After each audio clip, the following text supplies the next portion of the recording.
How to force your brain to do hard things. The Lotus Method. Introduction.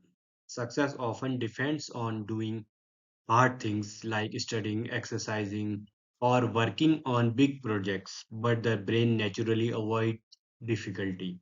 The Lotus Method teaches us how to overcome this and stay consistent. Understanding the problem. The brain tries to save energy. Difficult tasks feel scary. So we procrastinate. To succeed, we must guide the brain step by step into action. The Lotus Method explained. The Lotus Method is about starting small and growing gradually. First, start with small pedals, tiny steps, add more pedals, build momentum, bloom fully, consistency brings growth. Why the Lotus method works.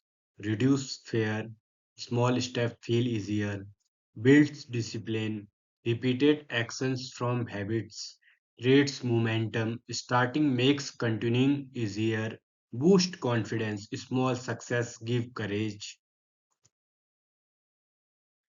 Example in daily life.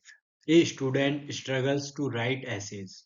Instead of writing 1,000 words at once, day 1 write 50 words, day 2 write 100 words. Slowly the brain adjusts and writing feels natural. Conclusion. The Lotus method shows the power of small beginnings. Step by step, the brain learns to face hard things.